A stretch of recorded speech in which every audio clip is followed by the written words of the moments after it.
při výměně kol jako první tam šel na výměnu reprezentant Francie Clément Venturini. Ta výměna pochopitelně z jeho pohledu proběhla úplně doslova do písmene našlapáno a skoro na to doplatil nizozemský trikot Stana Godryho, ale všechno je v pořádku, hoši pokračují dále, v této chvíli jsou v úseku s umělými překážkami, které z té vedoucí skupiny jako poslední překonává Vojta Nipl, který je konstatován v této chvíli s oficiálním pohledem na 6. místě. Umělé překážce opět trošička starostí reprezentanta se startovním číslem 11.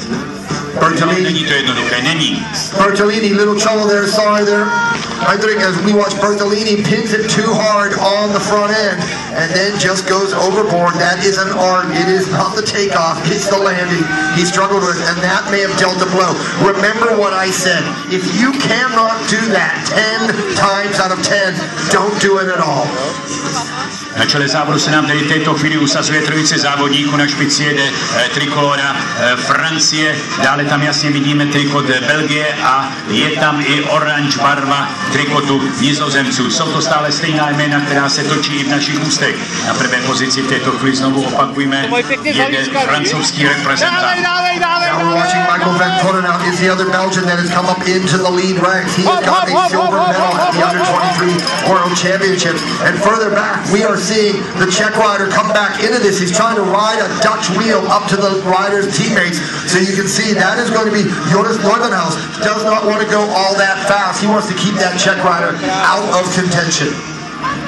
Takže na špici Clément Venturini společně s nimi Stan Godry, je tam Michael van Torenhout, je tam Laurens Svek a společně s nimi se tam snaží do špice zapasovat, usadit se i ta dvojice, ve které máme naši velkou naději Vojtěcha Nipla. Ale ti 4, které se jmenoval, jsou přece nějaký ten lepší před naším Vojtěchem Niplem, který má oficiální ztrátu na absolutní špici při posledním měření 9 vteřin. Riders right now, you get into these lines, they're starting to play this course, and it's how you go in dictates how you come out. And you've got to use late apex. You have to think about what's the last section of a turn you want to come out. You have to think about how you want to come out of turns, not how you want to go into it. That's what's causing that east and west action that we're seeing right now. Up near the front, all the powerhouse teams represented: France, Belgium, the Netherlands, and we are looking to see whether or not Wojciech Nipl can bring that Czech flag into the mix right there. He's dangling right off the back.